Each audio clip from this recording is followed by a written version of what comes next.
ओम नमः शिवाय। एक बार फिर से स्वागत है आपका अपने चैनल एस्ट्रो नॉलेज में।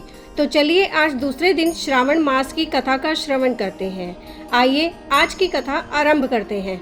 भगवान शिव ने कहा, हे महाभाग, आपने उचित बात कही है।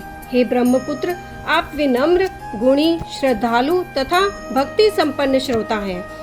हे अनघ, आपने श्रावण मास के विषय में विनम्रता पूर्वक जो पूछा है उसे तथा जो नहीं भी पूछा है वह सब अत्यंत हर्ष तथा प्रेम के साथ मैं आपको बताऊंगा।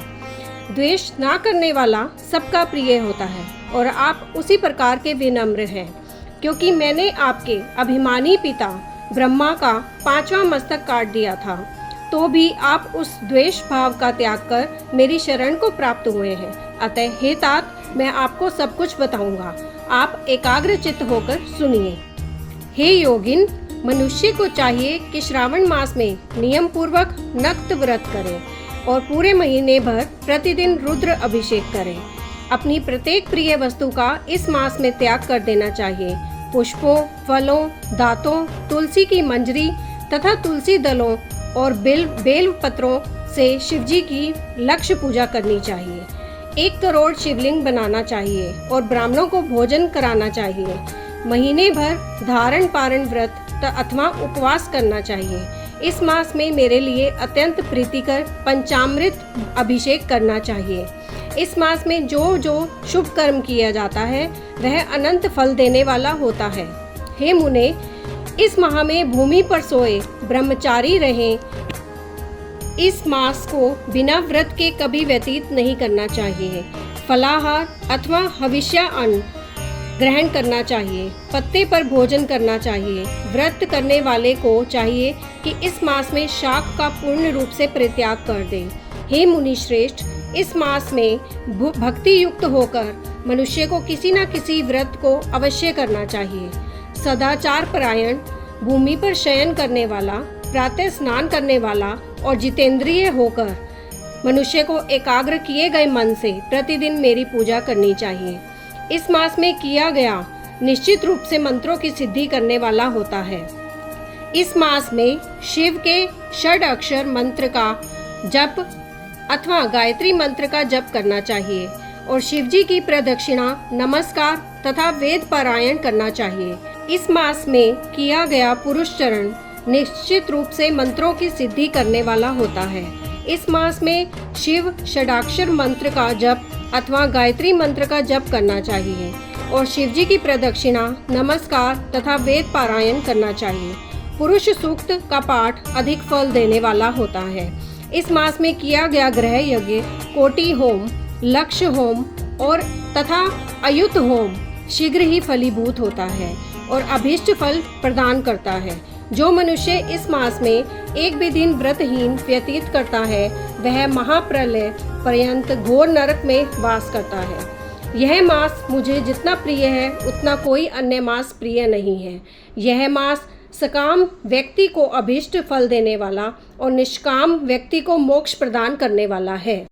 इस मास के जो व्रत तथा धर्म है उन्हें मुझसे सुनिए। रविवार को सूर्य व्रत तथा सोमवार को मेरी पूजा व नक्त भोजन करना चाहिए। श्रावण मास के पहले सोमवार से आरंभ करके 3.5 महीने का रोटक नामक व्रत किया जाता है। यह व्रत सभी वांछित फल प्रदान करने वाला है।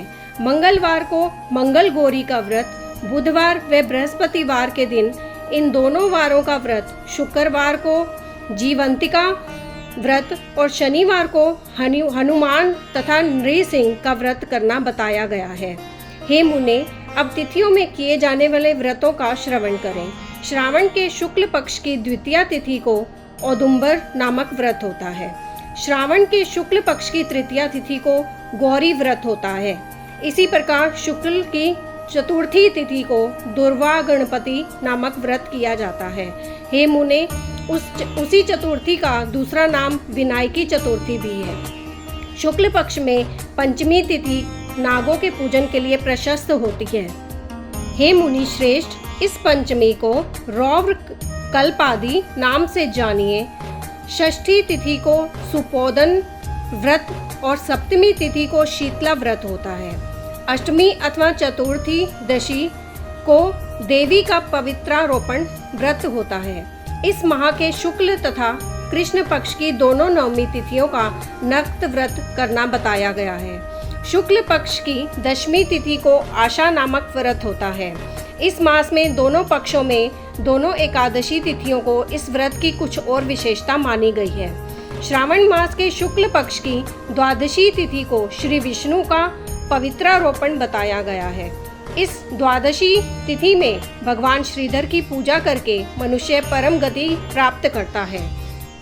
उत्सर्जन, उपाकर्म, सभादीप, सभा में उपाकर्म, इसके बाद रक्षाबंधन, पुनः श्रावण कर्म, सर्प बलि और हयग्रीव का अवतार, ये 7 कर्म पूर्णमासी तिथि को करने हेतु बताए गए हैं।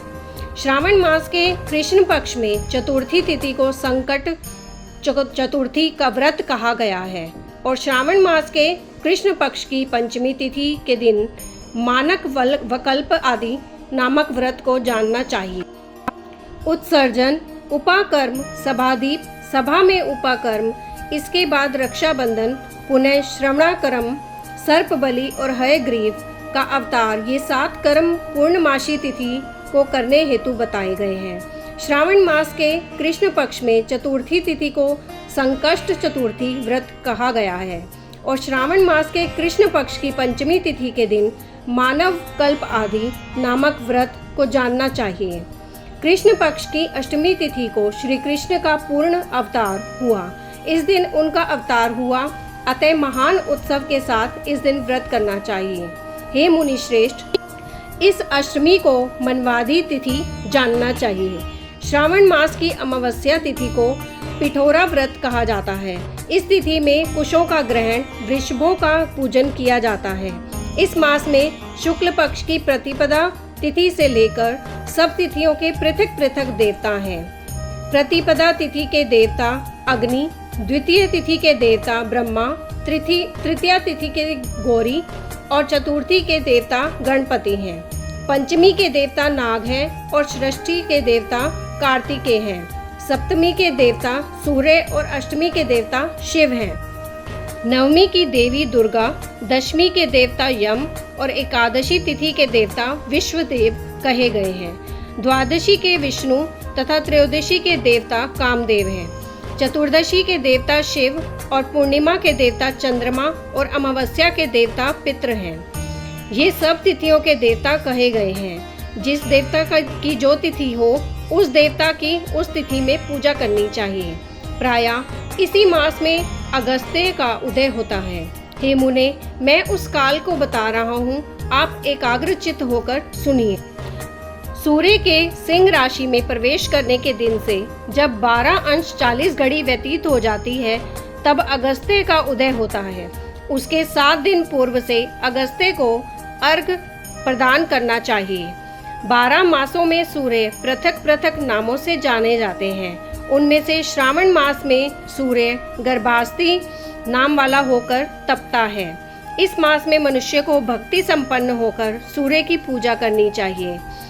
चारों मासों में जो वस्तुएं वर्जित हैं, उन्हें सुनिए। श्रावण मास में शाक तथा भाद्रपद में दही का त्याग कर देना चाहिए। इसी प्रकार अश्विन में दूध तथा कार्तिक में दाल का परित्याग कर देना चाहिए। यदि इन मासों में इन वस्तुओं का त्याग नहीं कर सके, तो केवल श्रावण मास में उक्त वस्तुओं का त्याग करने से मानव उसी फल को प्राप्त कर लेता है। हे मानद, यह बात मैंने आपसे संक्षेप में कही है। हे मुनि श्रेष्ठ, इस मास के व्रतों और धर्मों के विस्तार को सैकड़ों वर्षों में भी कोई नहीं कह सकता। मेरी अथवा विष्णु की प्रसन्नता के लिए संपूर्ण रूप से व्रत करना चाहिए। परमार्थ की दृष्टि से हम दोनों में भेद नहीं है। जो लोग भेद करते हैं वे नरकगामी होते हैं। अतः हे सनत कुमार, आप श्रावण मास में धर्म का आचरण कीजिए। इस प्रकार ईश्वर सनत कुमार संवाद के अंतर्गत श्रावण व्रतो संदेश कथन नामक दूसरा अध्याय पूर्ण हुआ और ये श्रावण मास के अध्याय की दूसरी कथा। आगे की और कथा सुनने के लिए आप अपने चैनल एस्ट्रो नॉलेज को सब्सक्राइब कर लीजिए ताकि आने वाली वीडियोस के नोटिफिकेशन आपको मिल सकें। ओम नमः शिवाय।